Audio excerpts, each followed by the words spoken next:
Media, सच सबसे पहले सबसे तेज।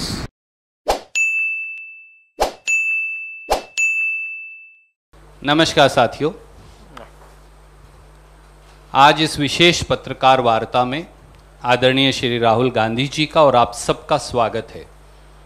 आज देश जब महंगाई के बोझ तले पिस रहा है, आज देश की गृहिणी का बजट जब बिगड़ चुका है, तो ऐसे में कुछ महत्वपूर्ण विषय लेकर आदरणीय राहुल गांधी जी आपके बीच में उपस्थित हैं। मैं उन्हें आग्रह करूंगा कि वो सीधे आपसे अपनी बात कहेंगे। आदरणीय राहुल जी। नमस्कार। Thank you for coming here today.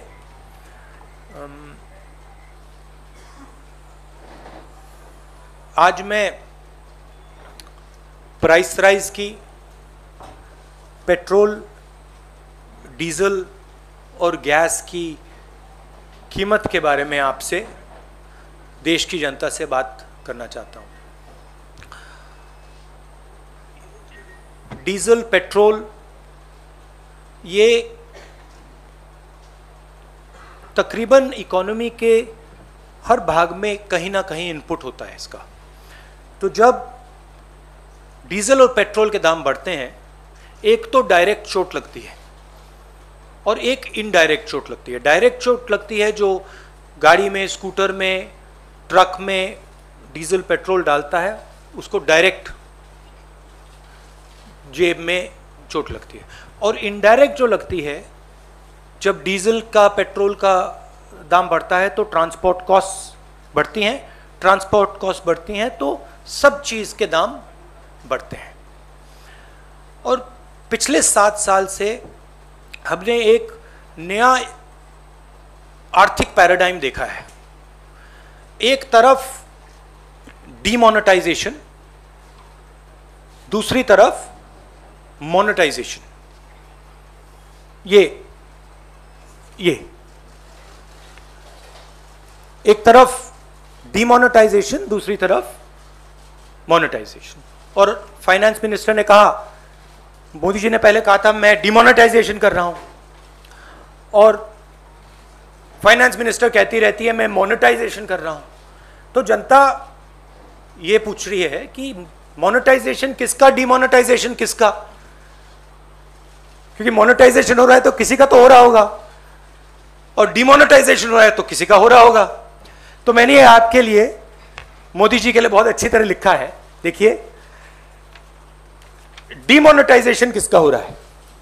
किसानों का हो रहा है, मजदूरों का हो रहा है, जो छोटे दुकानदार हैं, मिडिल साइज बिजनेस वाले हैं, स्मॉल बिजनेस वाले हैं, उनका हो रहा है, एमएसएमईज का हो रहा है, सैलरीड क्लास, सरकार के जो एम्प्लॉइज हैं उनका हो रहा है, और जो ईमानदार इंडस्ट्रियलिस्ट हैं उनका हो रहा है। अब मोनेटाइजेशन किसका हो रहा है? 4-5 नरेंद्र मोदी जी के जो मित्र हैं, उनको आप 4-5 कह दीजिए, उनको आप हम दो हमारे दो कह दीजिए, जो आप कहना चाहते हैं कह दीजिए। तो ये इकोनॉमिक ट्रांसफर हो रहा है। और बड़ी इंटरेस्टिंग बात निकली है। मैं सोच रहा था, मोदी जी कहते रहते हैं कि जीडीपी बढ़ रही है, फाइनेंस मिनिस्टर कहती है कि देखिए जीडीपी का प्रोजेक्शन ऊपर की ओर है। मैं समझ नहीं रहा हूं भाई, जीडीपी एक तरफ दौड़ रही है और फाइनेंस मिनिस्टर, प्रधानमंत्री कहते हैं जीडीपी बढ़ रही है। फिर बात मुझे समझ आई, जीडीपी का मतलब क्या? गैस, डीजल, पेट्रोल, इनका यह कंफ्यूजन है। और मैं अब आपको गैस, डीजल, पेट्रोल के दाम और जीडीपी किस प्रकार से बढ़ रही है वो तो आज थोड़ा डायरेक्ट बताना चाहता हूं। 2014 में नरेंद्र मोदी जी ने कहा था कि डीजल, पेट्रोल के दाम बढ़ते जा रहे हैं, याद है आपको? 2014 में 410 रुपीज सिलेंडर की प्राइस थी जब हमने, यूपीए ने ऑफिस छोड़ा। आज 885 रुपीज सिलेंडर की प्राइस है, 116% इंक्रीज। पेट्रोल की प्राइस 71.5 रुपीज 2014 में, आज 101 रुपया, 42% price increase. 57 rupees diesel, 88 rupees आज, 55%, 55% इंक्रीज। अब मजेदार बात यह है कि कोई आर्ग्यूमेंट कर सकता है कि देखिए ये तो इंटरनेशनल रेट बढ़ा है, इंटरनेशनल मार्केट पे डीजल पेट्रोल का दाम बढ़ा होगा, इसलिए हिंदुस्तान की जनता को चोट लग रही है, इसलिए ये पूरा मोनेटाइजेशन डिमोनेटाइजेशन का तमाशा चल रहा है। मगर अजीब सी बात यह है कि जब यूपीए की सरकार थी 2014 में तो 105 रुपीज कच्चे तेल का दाम था, आज 71 रुपीज है, 32% ज्यादा था हमारे टाइम। गैस इंटरनेशनल प्राइस देख लीजिए, हमारे टाइम 880, आज 653, 26% कम। तो इंटरनेशनल मार्केट पे gas price, diesel price, petrol price, oil price गिर रहे हैं और हिंदुस्तान में बढ़ते जा रहे हैं। दूसरी तरफ हमारे जो एसेट्स हैं उनको बेचा जा रहा है। 23 लाख करोड़ रुपए, 23 लाख करोड़ रुपए सरकार ने जीडीपी से कमाया है। जीडीपी वो ग्रोस डोमेस्टिक प्रोडक्ट नहीं, जीडीपी मतलब गैस, डीजल, पेट्रोल। मेरा सवाल है ये 23 लाख करोड़ रुपए गए कहां? और जनता को यह पूछना चाहिए कि आपके जेब में से जो पैसा निकाला जा रहा है, छीना जा रहा है, ये कहां जा रहा है? जो हिंदुस्तान के एसेट्स हैं, हमारी कंपनीज हैं, उनको बेचा जा रहा है, डिमोनेटाइजेशन किया जा रहा है, नोटबंदी की जा रही है, जीएसटी आपसे पैसा छीना जा रहा है, किसानों के 3 कानून बने हैं, वहां से आपका पैसा छीना जा रहा है। तो ये जा कहां रहा है? आपके पास तो नहीं आ रहा, आपके जेब में तो नहीं जा रहा। तो हिंदुस्तान के युवाओं को, जनता को यह सवाल पूछना पड़ेगा कि ये जा कहां रहा है, किसको मिल रहा है ये सब पैसा। अब अंग्रेजी में बोल देता हूं। Do I need to say it in English or can I just? You'd like me to say it in English? Do you want me to? Very broadly in English, huh? Broadly, the government has a new concept of GDP. New concept is an increase in GDP means an increase in gas, diesel, and petrol prices. Over the last 7 years, they've earned 23 lakh crores from an increase in diesel, petrol, and gas. Every single person is affected by this. There are two effects. There's a direct effect and an indirect effect. The direct effect is when people buy fuel for their scooters, their cars, diesel for their trucks. An indirect effect is when the price of diesel, petrol rises, the price of everything rises because transport costs increase. So the country is bearing a massive cost as a result of this dramatic increase. I just go into the details. In 2004, when we left office, gas price was 410 rupees a cylinder. Today it is 2014. The gas price was 410 rupees a cylinder. Today it is 885 rupees. 116% increase. Petrol was 71. It's now 101. 42% increase. Diesel was 57. Now it is 88. A 55% increase. And the interesting thing is, people could argue that prices are rising, diesel, petrol prices are rising because international prices are rising. But that's not the case. Because crude oil prices were $105 when we were in power, and today they're $71. That's a decrease of 32%. Gas prices were $880 per metric ton. Today they are $653. That's a 26% drop. So the interesting thing is, there is demonetization taking place where the farmers, laborers, small traders, MSMEs, contract workers, salaried class, honest industrialists are being hit. And on the other side, there is dramatic monetization taking place where 3-5 big industrialists, friends of the Prime Minister, are being benefited. There is a transfer of wealth taking place from the poor, from the weak, to the Prime Minister's friends. This is what's going on. And this is what I wanted to raise today, and I wanted the young people of this country to think about this. This is about your future. You have to ask the question, who this money is going to? 23 lakh crores have been taken out of your pockets, out of the pockets of farmers, laborers, poor people.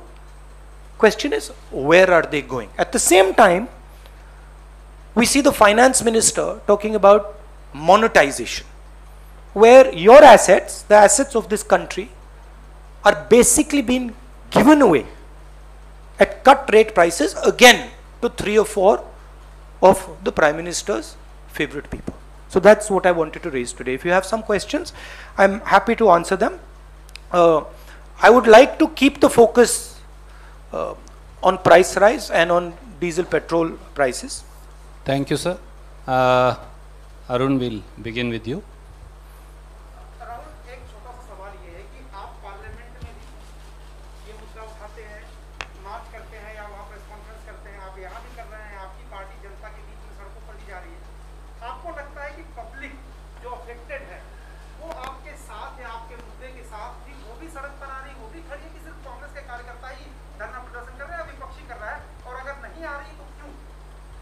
नहीं, देखिए, गुस्सा develop हो रहा है, वो तो clear है,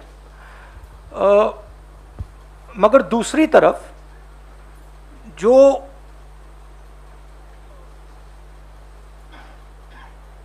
वो आवाज है उसको सिस्टमैटिकली दबाया भी जा रहा है। कोरोना का समय है तो हम भी नहीं चाहते कि लाखों लोग सड़क पे निकलें, क्योंकि हम जानते हैं कि उसके दूसरे नतीजे हो सकते हैं, तो हम भी थोड़ा रिस्ट्रेंट शो कर रहे हैं। मगर जनता में जबरदस्त गुस्सा है। आप जानते हो मीडिया पे किस प्रकार से आक्रमण हो रहा है। जो आप लोग बोलना चाहते हो, लिखना चाहते हो, आपको वो करने नहीं देते हैं। इंस्टीट्यूशंस पर दबाव है, पार्लियामेंट में हमें बात करने नहीं देते हैं, डिस्कशन नहीं करने देते हैं, तो माहौल ऐसा है। मगर ये गुस्सा बढ़ता जाएगा और फिर रिएक्शन जबरदस्त आएगा। Thank you sir. May I go to Vijay Lakshmi.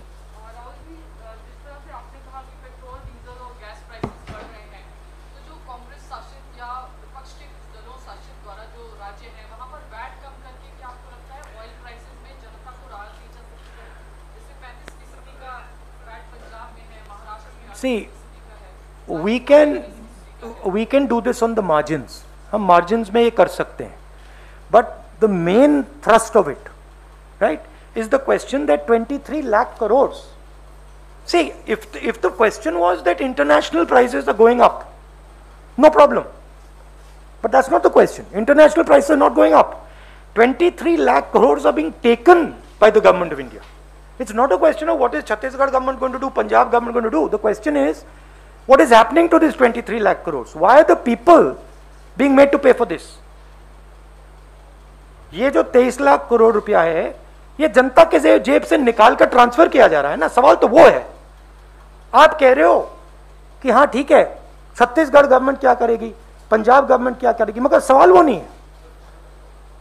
सवाल छत्तीसगढ़ गवर्नमेंट 23 लाख करोड़ नहीं ले रही है, पंजाब गवर्नमेंट 23 लाख करोड़ नहीं ले रही है, सेंट्रल गवर्नमेंट 23 लाख करोड़ रुपए ले रही है।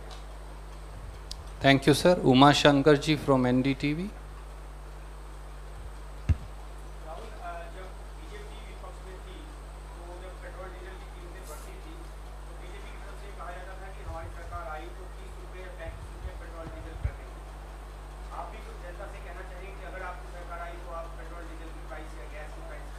नहीं, मुझे वो कहने की जरूरत नहीं। देखिए, हमारे टाइम क्रूड ऑयल की प्राइस $105 थी, हमारी प्राइस पेट्रोल की 71 थी। मुझे कहने की कोई जरूरत नहीं है, हमने करके दिखाया। यहां आपके सामने प्रूफ है, देख लीजिए।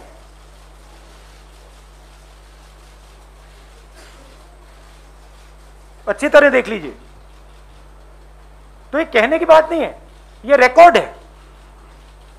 जब ये 410 रुपए का था, नरेंद्र मोदी आगे पीछे जाते थे, कहते थे मैं इसको कम करूंगा, ये 885 हो गया है। जब ये 71 था, कहते थे मैं कम करूंगा, 101 हो गया। अरे हमारे टाइम तो 71 था। ये तो हमने करके दिखाया है। ठीक है, अगर इसकी प्राइस, अगर ऑयल की प्राइस आज 150 140 होती तो फिर वो दूसरा सवाल होता। अरे सवाल ये है कि इंटरनेशनल रेट कम हो रहा है और आप प्राइस बढ़ाते जा रहे हो। हमने $105 पे प्राइस को $71 पे मेंटेन किया था। आप $71 पे आपने प्राइस आपने 101 कर दिया है। Thank you sir. May I now ask मौसमी फ्रॉम आज तक। राहुल, जीडीपी का जिक्र आपने किया, तो जीडीपी फर्स्ट क्वार्टर के फिगर्स आए हैं, जीडीपी ग्रॉस डोमेस्टिक प्रोडक्ट जो है वो 20.1%, सॉरी 21.1% है, which is still less than the pre-pandemic time, the first quarter in the last year. क्या आपको लगता है कि रिकवरी की तरफ है, क्योंकि कई हेडलाइंस बनी कि जीडीपी जो है ट्रैक पे आ गई है, और हाउसहोल्ड बहुत बुरी तरह से इम्पैक्ट है। सी देखिए, जो सिचुएशन 1991 में आई थी, वो सिचुएशन आज आ रही है। ये बात समझिए, आज जो प्रॉब्लम है वो साइक्लिकल प्रॉब्लम नहीं है, वो स्ट्रक्चरल प्रॉब्लम है। मैं फिर से दोहरा देता हूं, ये साइक्लिकल प्रॉब्लम नहीं है, ये स्ट्रक्चरल प्रॉब्लम है। इसका मतलब क्या? बिना डायरेक्शन को चेंज किए, बिना विजन को चेंज किए, इसमें से बाहर नहीं निकला जा सकता है। ये जो मैंने बोला था, ये प्रॉब्लम है। प्रॉब्लम ये है, देख लीजिए, प्रॉब्लम यह है कि जिस इकोनॉमिक स्ट्रेटेजी को हमने 1991 से 2012 तक चलाया, वो अब नहीं चल रही है। उस बात को हम एक्सेप्ट करते हैं कि 2012 में हमारी स्ट्रेटेजी तो जो 1990 से 2012 तक चली, वो 2012 में उसने चलना बंद कर दिया था। हमारा कहना था एक नए दृष्टिकोण की जरूरत है, एक नए अप्रोच की जरूरत है, और बिना नए अप्रोच के बात सही नहीं होगी। नरेंद्र मोदी जी ने वायदा किया था, मैं नया अप्रोच लाऊंगा, न्यू इंडिया, ये जो सब बोलते रहते हैं, बट वो नया अप्रोच नहीं है, वो खोखला है। उन्होंने मेक इन इंडिया की बात की, कुछ बनना है इंडिया में। उन्होंने डीमोनेटाइजेशन की बात की, कोई फायदा हुआ? अब मोनेटाइजेशन की बात करने हैं। तो लोगों को यह समझना होगा कि अब एक नए विजन की जरूरत है, उसके बिना काम नहीं चलेगा। जितना भी आप बोलना चाहे, जितने भाषण देने चाहें आप, नहीं चलेगा। अब हम 1990s में हैं। 1990s में कैटास्ट्रोफिक फेलियर हुआ था, और उसके बाद कांग्रेस पार्टी ने देश को एक नया विजन दिया था। कहा था देखिए ये कैटास्ट्रोफिक फेलियर हो रहा है, अब एक नए दृष्टिकोण की जरूरत है। प्रधानमंत्री को नए दृष्टिकोण की बात करनी चाहिए, वो नहीं कर रहे हैं। हम जानते हैं क्या करना है, हमारे माइंड में बिल्कुल क्लियर है। कांग्रेस पार्टी के माइंड में, हमारे जो एक्सपर्ट्स, हमारे माइंड में बिल्कुल क्लियर है क्या करना है। नया दृष्टिकोण क्या है, किस प्रकार से आगे बढ़ना है, हमें मालूम है। तो ये इस बात को फाइनेंस मिनिस्टर को तो समझ ही नहीं आ रही है, उसको उनको तो छोड़ दो। बट ये जो इनके थिंक टैंक्स हैं, नीति आयोग है, प्राइम मिनिस्टर को भी बात नहीं समझ आएगी, बट एक्सपर्ट्स हैं, उनको समझ आएगी। और फाइनेंस मिनिस्टर को, प्राइम मिनिस्टर को उन एक्सपर्ट से बात करनी चाहिए। अगर नहीं करना चाहते तो कांग्रेस पार्टी के एक्सपर्ट हम भेज देते हैं, हम समझा देंगे। हमारे पास एक्सपीरियंस है, हम समझते हैं कैसे करना है, क्या करना है। तो मेरा कहना है कैटास्ट्रोफिक फेलियर है ये, और इसका सिम्टम जीडीपी का कोलैप्स है। आप देखिए, थोड़े डिटेल में जाता हूं। हिंदुस्तान की स्टॉक मार्केट तेजी से आगे बढ़ रही है, सब लोग देख रहे हैं, मिडिल क्लास के पैसे बन रहे हैं। आप देखिए कितनी कंपनीज ग्रो कर रही हैं। ये जो पूरा का पूरा स्टॉक मार्केट का तमाशा है, ये 50 कंपनियों का है। जो बाकी 300, 400, 500 कंपनीज हैं स्टॉक मार्केट में, उनको देखिए उनका क्या हो रहा है, वो खत्म हो रही हैं, एक के बाद एक खत्म हो रही हैं। मगर फ्यूचर वो है। अगर आपको हिंदुस्तान की इकोनॉमिक बेस बढ़ानी है तो फ्यूचर वो है जो second line, third line, fourth line में है, वो सब खत्म हो रही है। और ये जो काम हो रहा है, ये मेन 5, 6, 7 लोगों को स्ट्रेंथन करने का काम हो रहा है। ये जो लोग हैं, इनकी जगह है, बट ये हिंदुस्तान को रोजगार नहीं दे सकते। रोजगार कौन देता है? स्मॉल मीडियम बिजनेस वाले देते हैं, सेकंड लाइन वाले लोग देते हैं, थर्ड लाइन वाले लोग देते हैं, फोर्थ लाइन वाले लोग देते हैं। मोदी जी के माइंड में उनकी जगह ही नहीं है। तो मेरा कहना है कि जो आपको दिख रहा है, यह स्ट्रक्चरल फेलियर का सिम्टम है। ये स्ट्रक्चरल फेलियर के कारण ये चीजें हो रही हैं। और नरेंद्र मोदी जी अगर एक्चुअल देश के सही प्रधानमंत्री होते तो देश को कहते, देखिए मैं समझ रहा हूं कि स्ट्रक्चरल फेलियर है, और मैं अब देश को एक नया दृष्टिकोण देने जा रहा हूं। और वो दृष्टिकोण बातचीत से निकलेगा, वो रेसकोर्स रोड में बैठने से नहीं निकलेगा। किसानों से जाके बात कीजिए, मजदूरों से जाके बात कीजिए, बाकी इंडस्ट्रियलिस्ट से जाके बात कीजिए, स्मॉल मीडियम बिजनेस वालों से बात कीजिए। फिर आपको देश का एक विजन निकलेगा, उसमें से, उस बातचीत में से देश का विजन निकलेगा। हमने वो बातचीत की है, हम जानते हैं करना क्या है। Thank you sir. I just 1 second. No. Jagran, our friend. I'll come to.